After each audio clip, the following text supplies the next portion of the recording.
Shalom Bapak Ibu yang terkasih dalam nama Tuhan Yesus. Apa kabar hari ini? Kiranya kita semua dalam penyataan Tuhan Yesus Kristus. Saat ini kita akan memulai ibadah kita di tanggal 28 Maret 2021. Kiranya kita sama-sama diberkati oleh Tuhan dan semoga Bapak Ibu Saudara dalam keadaan sehat. Amin. Panggil berbakti diambil dari Mazmur 63 ayat 2 dan 3. Demikianlah firman Tuhan. Mazmur Daud ketika ia ada di padang gurun Yehuda. Ya Allah, Engkaulah Allahku, aku mencari Engkau. Jiwaku haus kepadamu, tubuhku rindu kepadamu, seperti tanah yang kering tandus tiada berair. Demikianlah aku memandang padamu di tempat kudus, sambil melihat kekuatanmu dan kemuliaanmu. Amin. Mari Bapak Ibu Saudara, kita masuk ke dalam hadirat-Nya. Kita masuk lebih dalam lagi agar hadirat-Nya benar-benar masuk dalam hati pikiran kita. Kita akan menyanyikan sebuah pujian dan lagu penyembahan kita. Bapa boleh.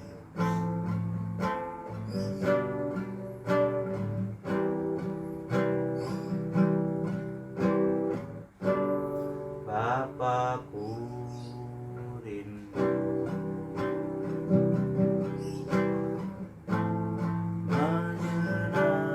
menyenangkanmu, ajarku lebih dalam mengenalmu. Bapakku pintar, layakkan aku, bawaku untuk menyembahmu di balik bidaya suci. Bertemu muka dengan muka, tenggelam di dalam kasih-Mu Bapa. Oh Tuhan, ku rindukan selalu diam dalam bait-Mu. Sekali lagi kita katakan, Bapakku pintar. Bapakku pintar, layakkan aku, bawaku untuk menyembahmu di balik tiraya suci. Bertemu muka dengan muka, tenggelam di dalam kasih-Mu Bapa. Oh Tuhan, ku rindukan selalu diam dalam bait-Mu. Bertemu muka dengan muka, tenggelam di dalam kasih-Mu Bapa. Oh Tuhan, ku rindukan selalu diam dalam bait-Mu.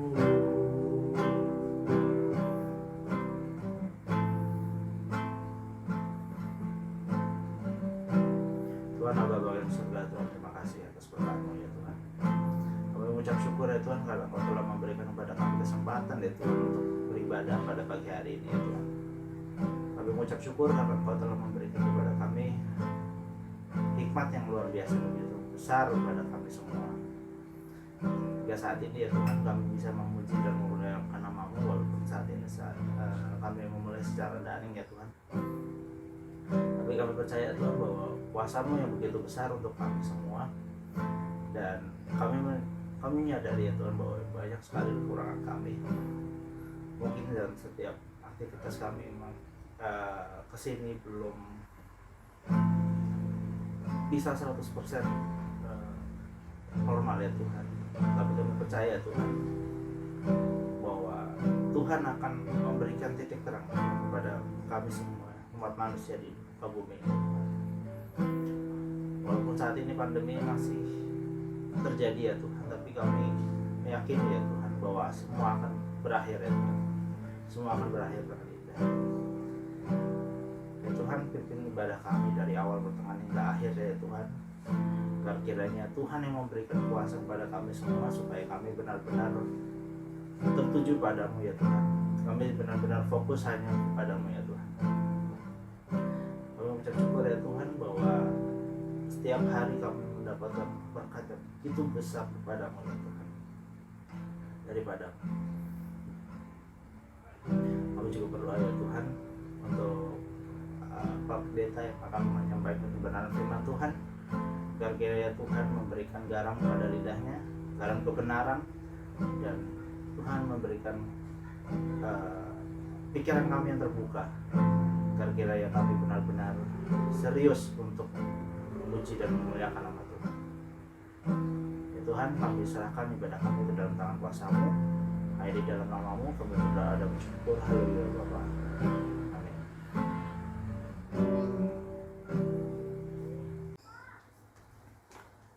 Baik, kita akan menyanyikan lagu pengantar firman Tuhan, karena ini berkenaan dengan bahasa. Kita akan menyanyikan Aman di Tangan Yesus. Kita akan menyanyikan ayat 1 dan ayat ketiga.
Mari kita persiapkan hati kita akan mendengarkan khotbah dari Pak Pendeta Bambang Suryanto. Sidang jemaat yang dikasihi Tuhan, mari kita merendahkan diri di hadapan Tuhan. Sebelum kita mendengar firman-Nya, kita bersatu di dalam doa. Allah Bapa yang kami sembah dalam Tuhan Yesus Kristus, kami bersyukur kepadamu karena Engkau memberikan kesempatan kepada kami pada minggu yang cerah ini untuk mendengar sabda-Mu. Itu sebabnya Tuhan berfirman-Lah, karena kami siap mendengarkannya. Namun terlebih dari itu, ampunilah segala salah dan dosa yang kami lakukan melawan kehendak Tuhan, baik melalui pikiran, perkataan, atau perbuatan. Inilah kami Tuhan. Di dalam berkat nama Tuhan Yesus, kami mengucap syukur dan berdoa. Amin. Bapak-bapak, ibu-ibu, serta saudara yang dikasihi oleh Tuhan Yesus Kristus, tema besar kita selama Prapaskah ini ialah Dia menderita untuk kita. Dan saya memberi judul khotbah saya pada saat ini, Dia yang datang dalam nama Tuhan. Firman Tuhan terambil dari Yohanes pasal yang ke-12 ayat 12 sampai dengan ayat yang ke-19. Demikianlah firman Tuhan. Keesokan harinya ketika orang banyak yang datang merayakan pesta mendengar bahwa Yesus sedang di tengah jalan menuju Yerusalem. Ayat yang 13.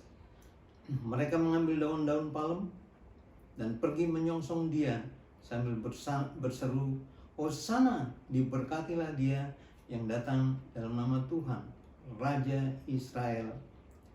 Yesus menemukan seekor keledai muda, lalu Ia naik ke atasnya seperti ada tertulis, Jangan takut, hai putri Sion, lihatlah rajamu datang duduk di atas seekor anak keledai. Mula-mula murid-murid Yesus tidak mengerti akan hal itu. Tetapi sesudah Yesus dimuliakan, teringatlah mereka bahwa nas itu mengenai Dia, dan bahwa mereka telah melakukannya juga untuk Dia. Ayat yang ke-17. Orang banyak yang bersama-sama dengan Dia ketika Ia memanggil Lazarus keluar dari kubur dan membangkitkannya dari antara orang mati, memberi kesaksian tentang Dia.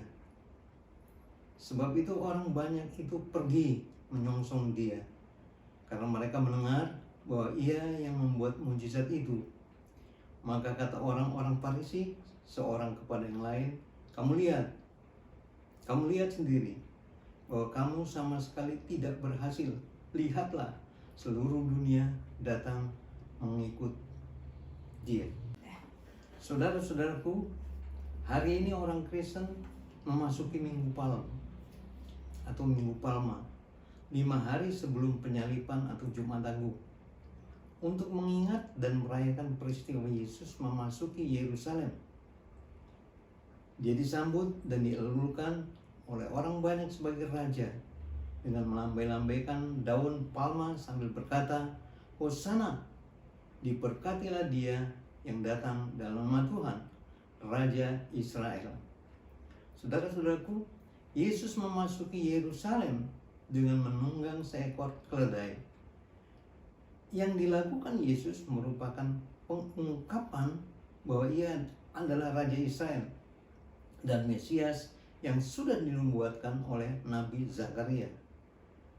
Di dalam Zakaria 9 ayat yang ke-9 dikatakan begini, bersorak-soraklah dengan nyaring, hai putri Sion, bersorak-sorailah, hai putri Yerusalem.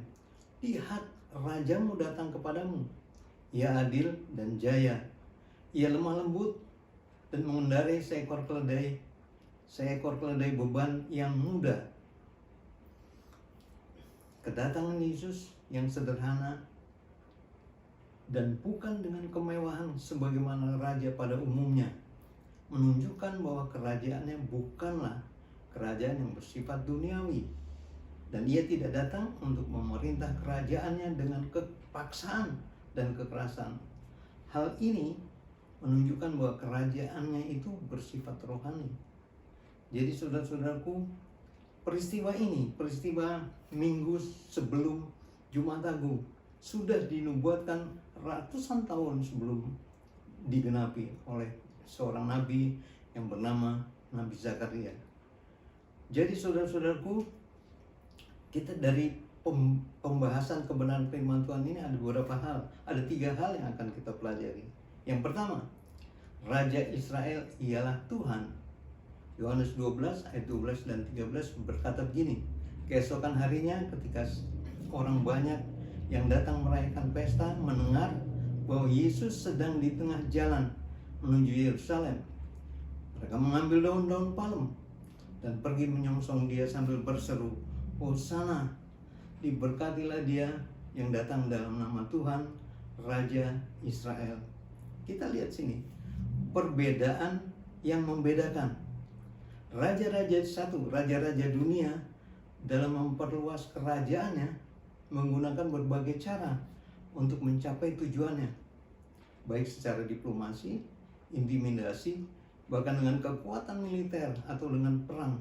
Itulah cara-cara yang digunakan oleh raja-raja atau negara-negara besar di dalam memperluas pengaruhnya kepada negara-negara atau kerajaan-kerajaan yang kecil.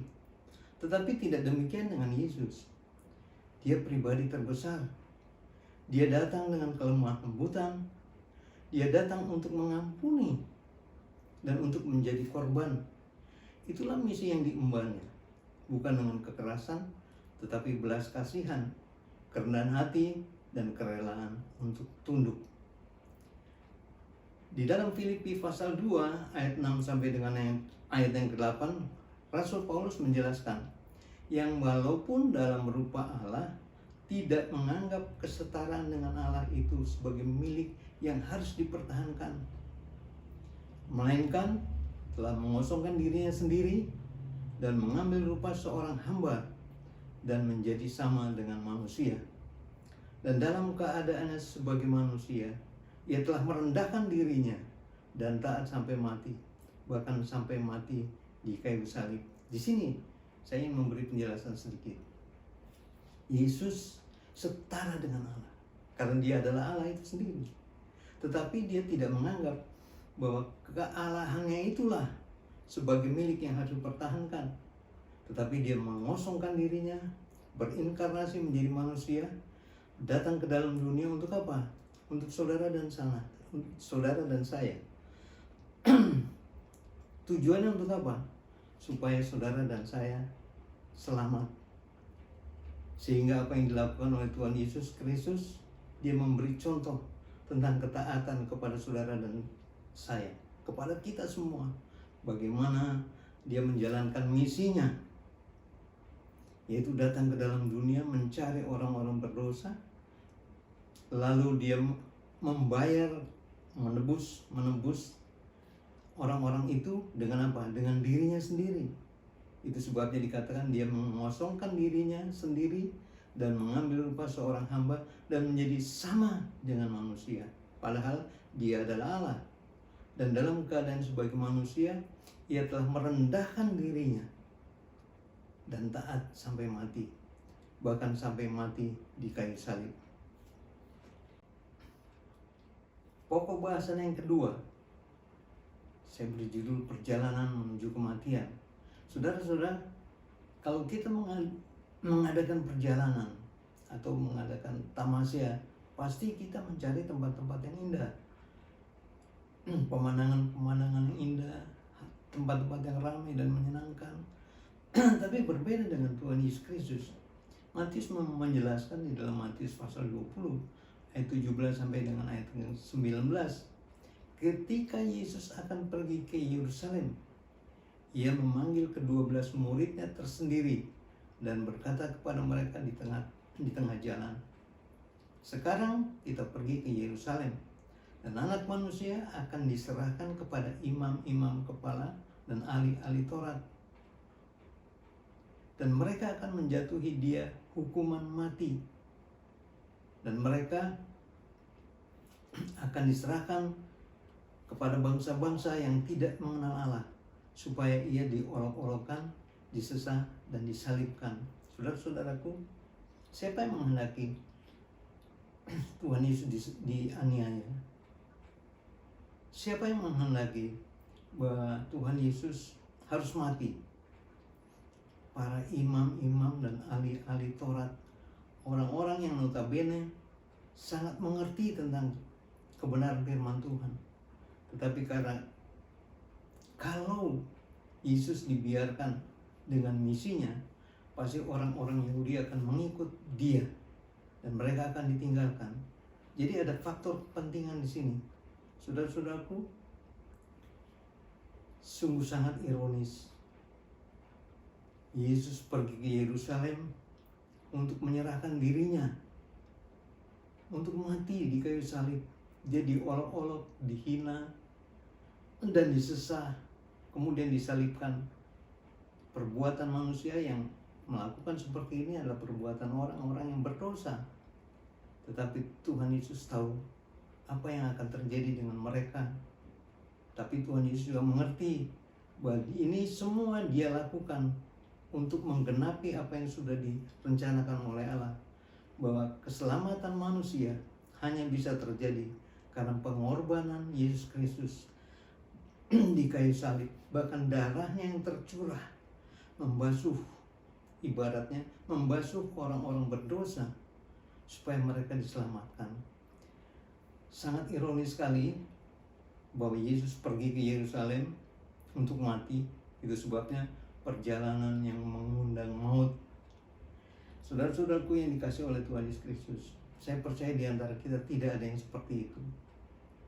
Kita sangat menyanjung Tuhan, kita sangat meninggikan Dia, karena kita tahu persis bahwa Yesus itu adalah Allah. Tetapi buat orang-orang berdosa, orang-orang yang tidak mengenal, tidak menerima Yesus sebagai Tuhan dan Juru Selamat, mereka menganggap Yesus itu adalah manusia biasa. Dia bisa melakukan banyak mujizat karena seizin Allah. Tapi sesungguhnya tidak demikian, karena Yesus sendiri adalah Allah itu sendiri. Jadi dalam Yohanes 12 ayat 14 sampai dengan ayat yang ke-15, Yesus menemukan seekor keledai muda. Lalu ia naik ke atasnya, seperti ada tertulis, "Jangan takut, hai putri Sion. Lihatlah rajamu datang, duduk di atas seekor anak keledai." Kristus mengambil seekor keledai muda, menungganginya, dan masuk ke Yerusalem dengan segala ketaatan, kerendahan, kesederhanaan, dan kerelaan untuk berkorban. Dia yang setara dengan Allah, sekali lagi, Dia yang setara dengan Allah, tetapi tidak menganggap kemuliaannya, kekudusannya sebagai Allah untuk dipertahankan. Namun Dia menjadikan dirinya seperti manusia, dan dalam keadaan sebagai manusia Ia taat kepada Allah untuk mati di kayu salib. Saudara-saudaraku, siapa yang akan mengira kalau kejadiannya seperti ini?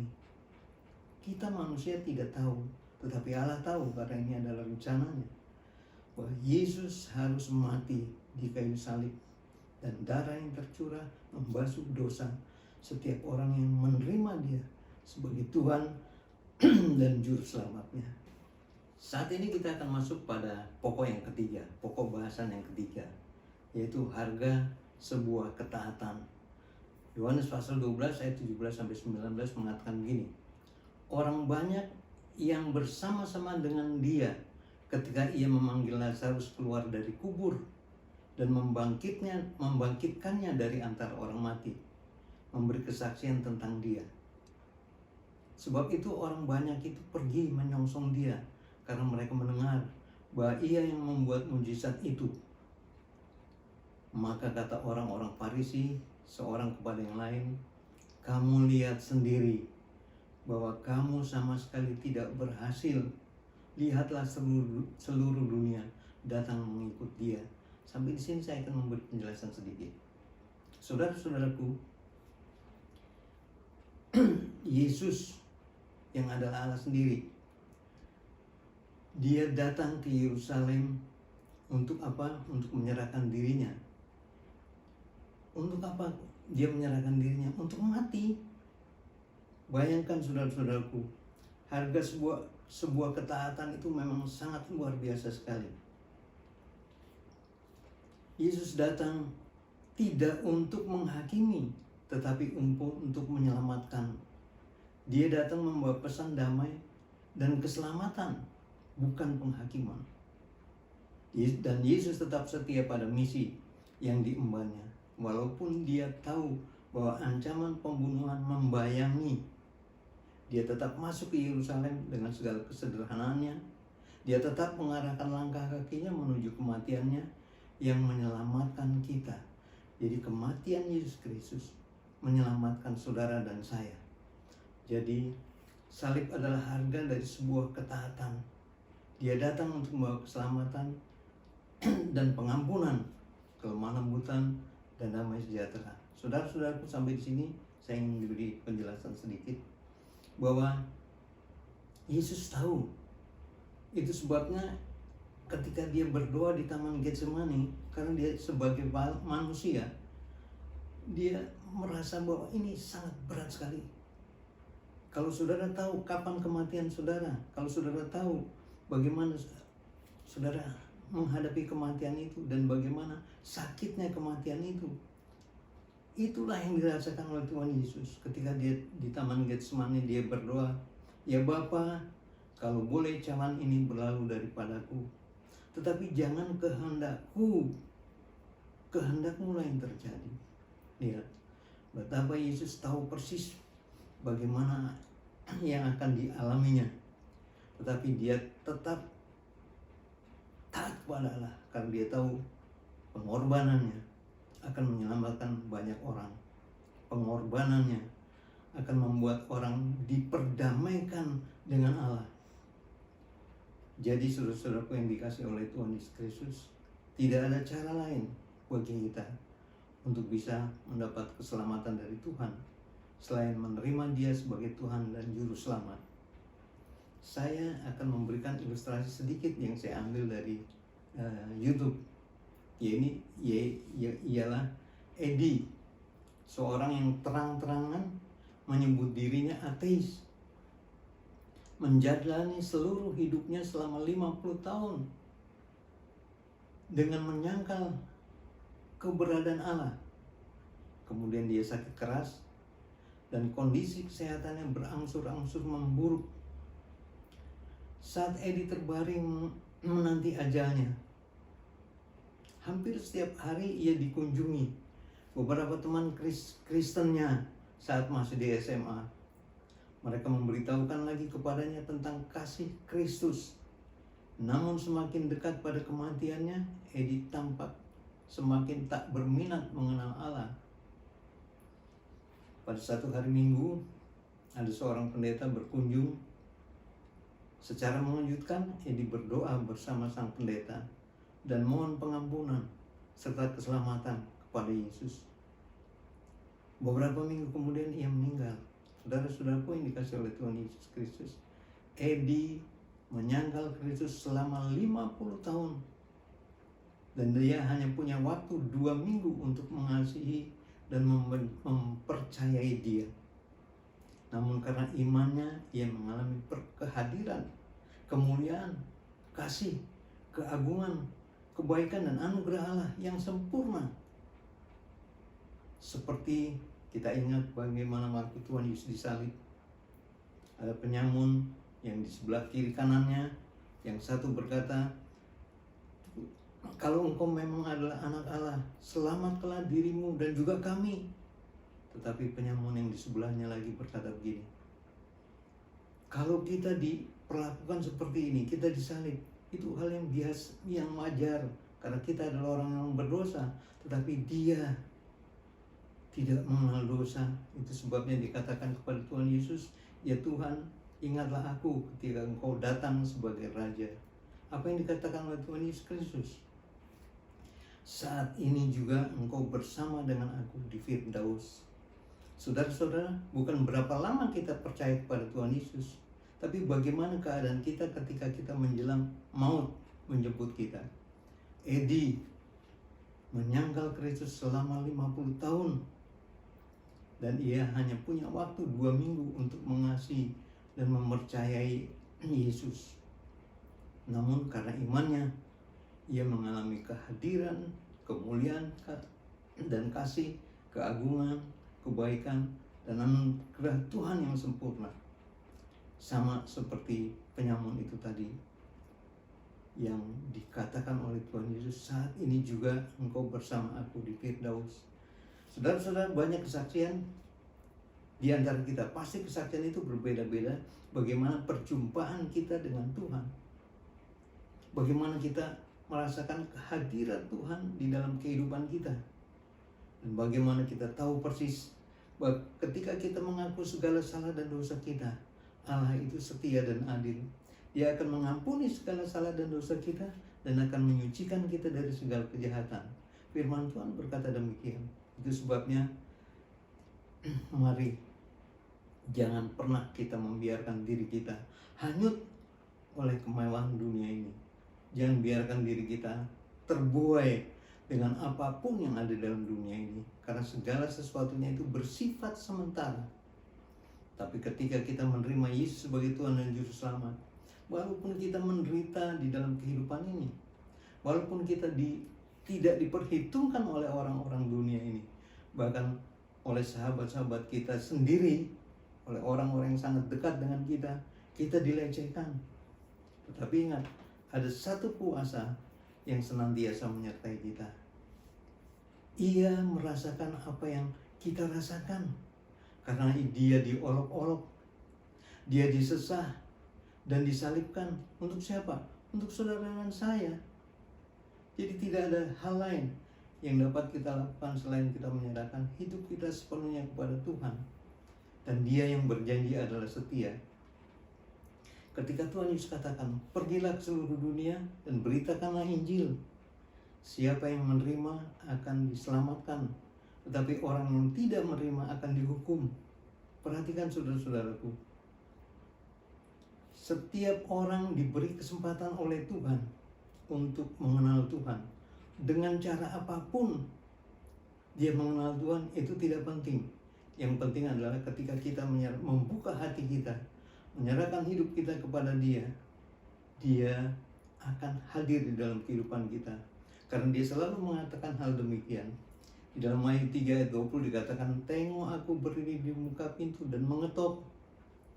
Kalau ada seorang yang mendengar suaraku dan membukakan pintu, aku akan masuk mendapatkannya, makan bersama-sama dengan dia, dan dia bersama-sama dengan aku. Perhatikan, Tuhan Yesus mau masuk, mau hadir, mau melakukan aktivitas dan memakai kita untuk menjadi alatnya.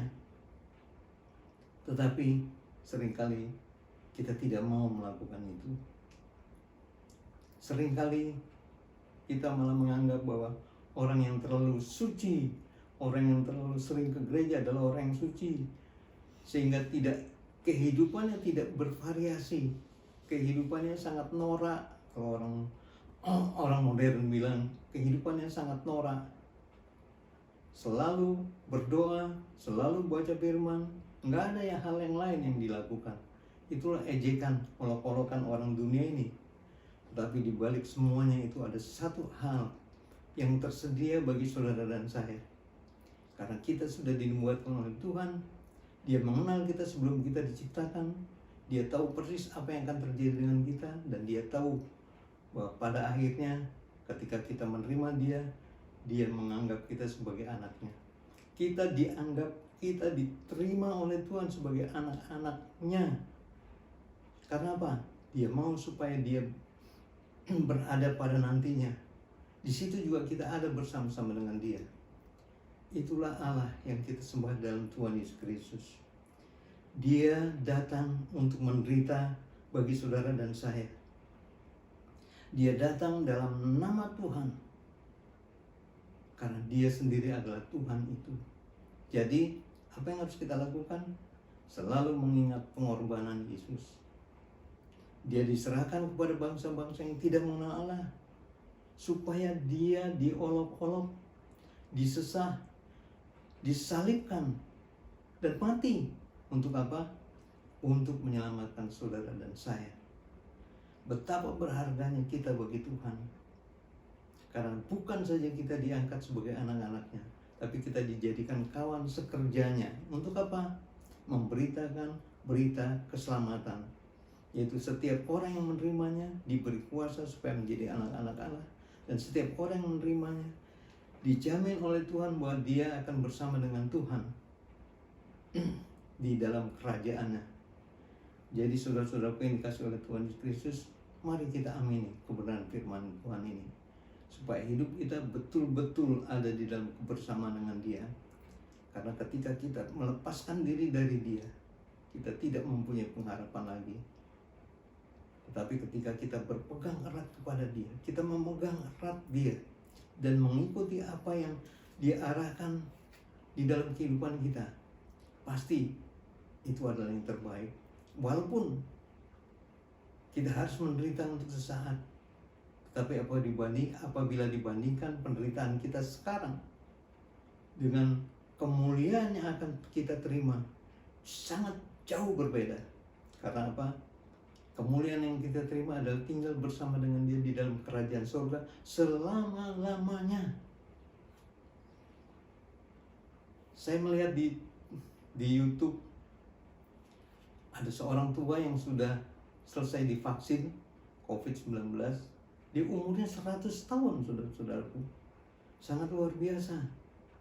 Tetapi disitulah batas kemampuan manusia.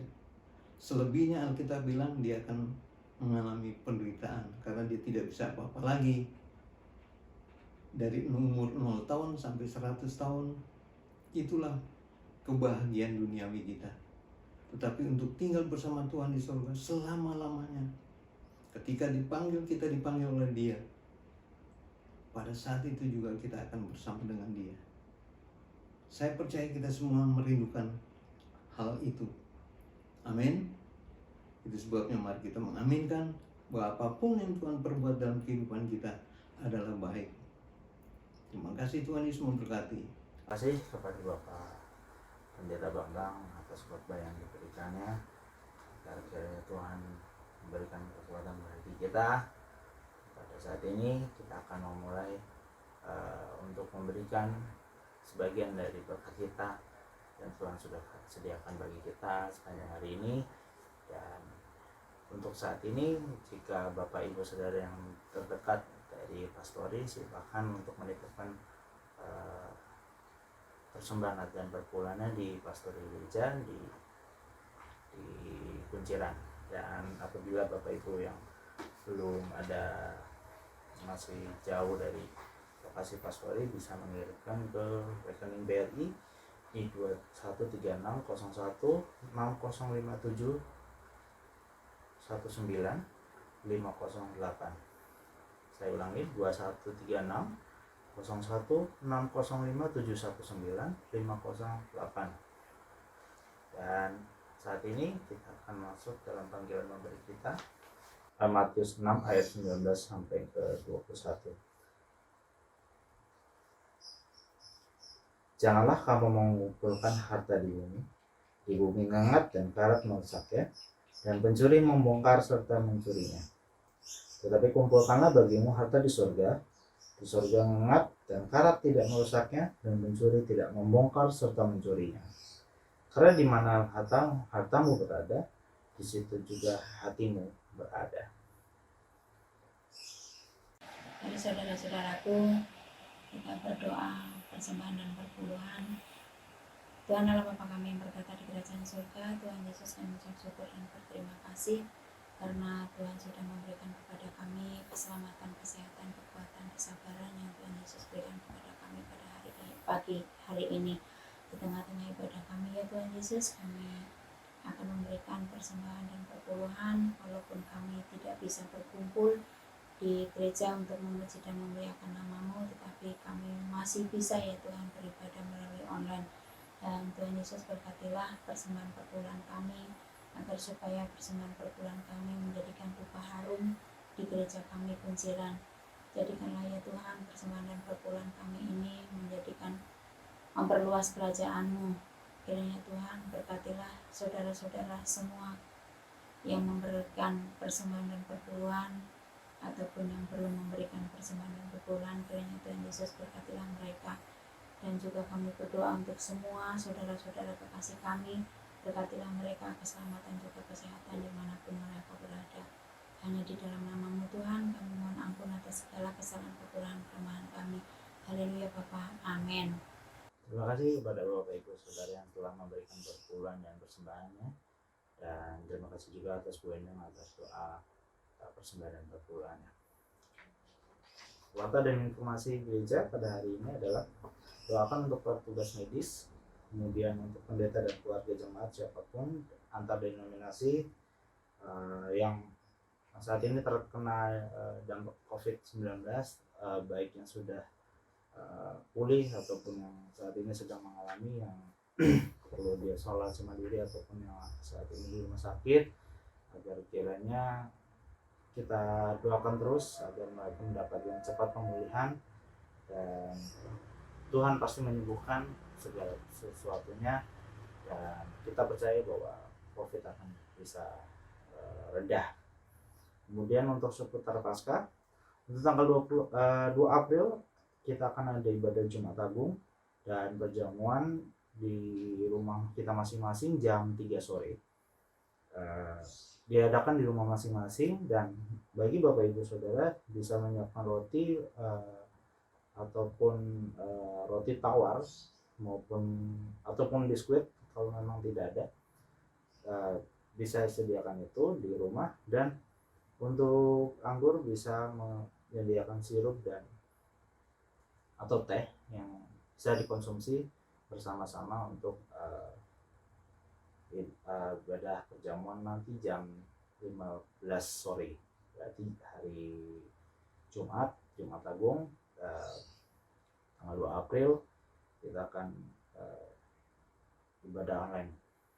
Untuk tanggal 4 April kita ada ibadah Paskah nanti jam 9:15 di rumah masing-masing, jadi nanti akan disiapkan secara streaming juga. Demikian pemberitahuan yang bisa saya sampaikan, dan saat ini kita akan menyanyikan lagu pengantar doa syafaat kita, Kau Telah Memilihku.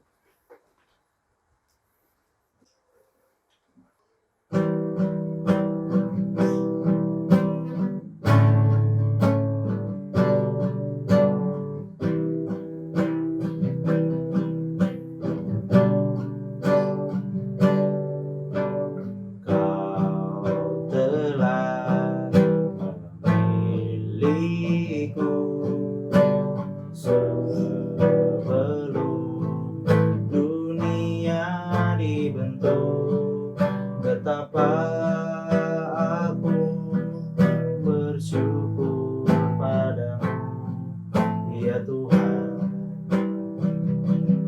Allahku. Kau telah memanggilku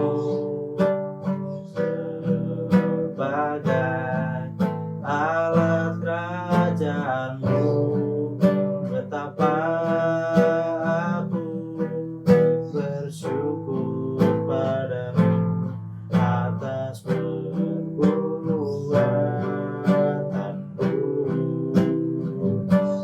Jadikan aku bait suci-Mu yang kudus dan yang tiada bercela.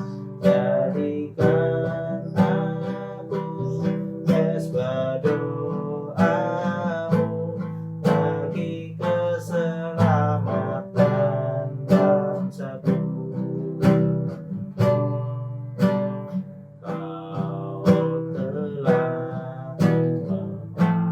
memanggilku sebagai alat kerajaanmu. Betapa aku bersyukur padamu atas perbuatanmu.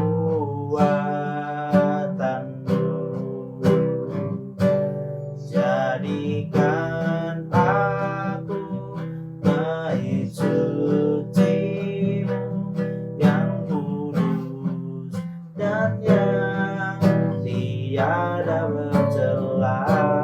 Jadikan aku mesbah doa-Mu bagi keselamatan bangsaku. Jadikan aku bait suci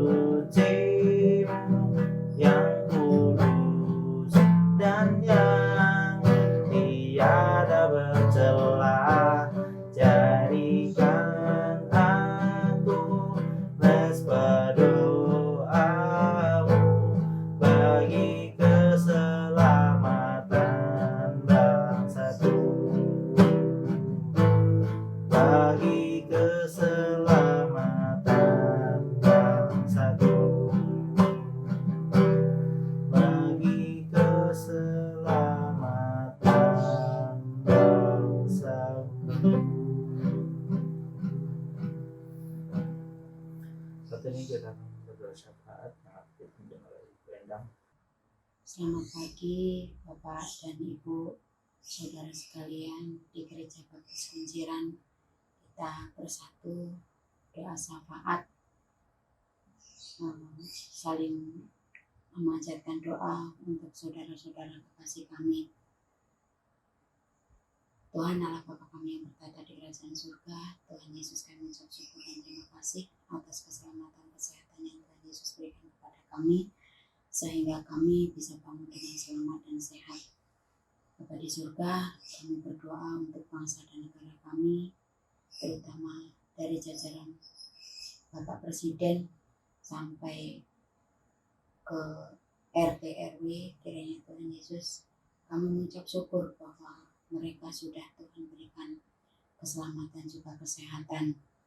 Dan Tuhan Yesus, kami juga berdoa untuk saudara-saudara kami di gereja, seluruh gereja di Indonesia ini, terutama untuk pelayanan di hari Minggu yang tidak bisa beribadah melalui berkumpul di dalam satu gereja, tetapi kami masih bisa diberi kesempatan untuk beribadah online. Tidak mengurangi ya Tuhan sukacita kami, walaupun kami melalui ibadah online, tetapi kami masih bisa bertatap muka dengan saudara-saudara kekasih kami.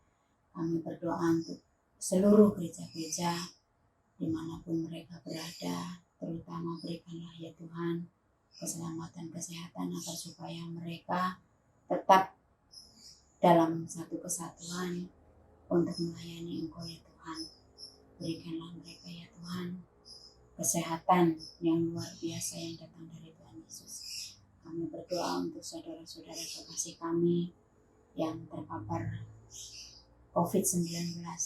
Kami berdoa ya Tuhan untuk saudara-saudara kekasih kami yang jauh, yang dekat, yang saat ini dalam keadaan sakit, terpapar sakit COVID-19. Jamahkanlah ya Tuhan dengan tangan kuasa-Mu agar supaya mereka cepat disembuhkan. Dan kiranya Tuhan Yesus, Engkau juga akan memakai tim medis untuk memberikan pertolongan kepada orang-orang yang sakit saat ini. Tuhan Yesus, kami juga berdoa untuk saudara-saudara kami yang kemarin baru tertimpa musibah kebakaran. Kiranya yang ada beberapa orang yang meninggal karena musibah itu, kiranya Tuhan Engkau akan memberikan kekuatan, kesabaran, juga penghiburan bagi saudara yang sudah ditinggalkan. Dan Yesus, kami juga berdoa untuk gempa bumi yang melanda di negara kami ini. Kiranya Tuhan Yesus Engkau akan memberikan kesabaran, juga kekuatan agar supaya yang tertimpa gempa bumi secepatnya Tuhan tolong, terutama untuk mental, untuk kesabaran. Dan Tuhan Yesus, kami juga berdoa untuk saudara-saudara di negara kami yang tertimpa banjir. Kiranya Tuhan tolong secepatnya ada pertolongan yang Tuhan kirimkan melalui orang-orang yang penuh kasih. Ulurkanlah tangan-Mu ya Tuhan, agar segala sesuatunya mereka menolong tepat pada waktunya. Dan Tuhan Yesus, kami juga berdoa untuk keluarga Gereja Kunciran. Kiranya apabila ada yang sakit, kiranya Tuhan cepat berikanlah kesembuhan. Apabila ada saudara kekasih kami dalam keadaan kesusahan, Tuhan Yesus berikanlah penghiburan. Dan Tuhan Yesus, sekali lagi kami memohon kepadamu, ulurkanlah tangan-Mu ya Tuhan untuk saudara-saudara kekasih kami. Hanya di dalam nama-Mu Tuhan, doa yang kurang sempurna ini kami mohon ampun. Kiranya Tuhan Yesus yang akan menyempurnakan. Hanya di dalam nama Tuhan Yesus kami mengucap syukur dan berdoa. Haleluya Bapa. Amin.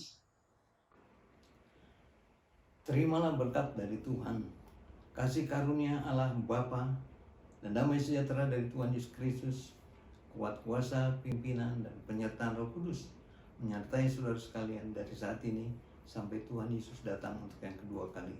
Haleluya. Amin.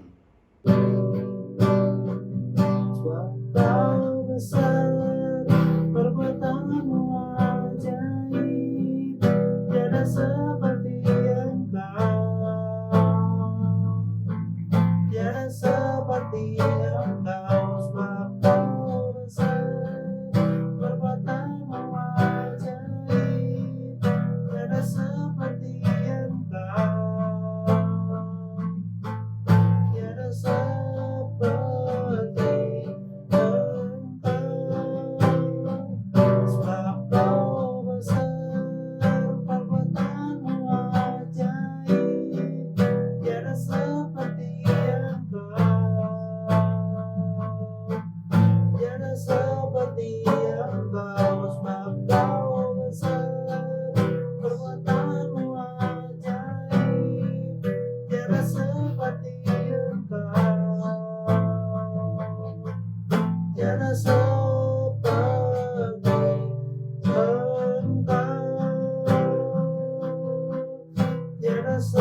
Saudara-saudaraku, selamat menikmati hari-hari umur hidup saudara dan selamat hari Minggu.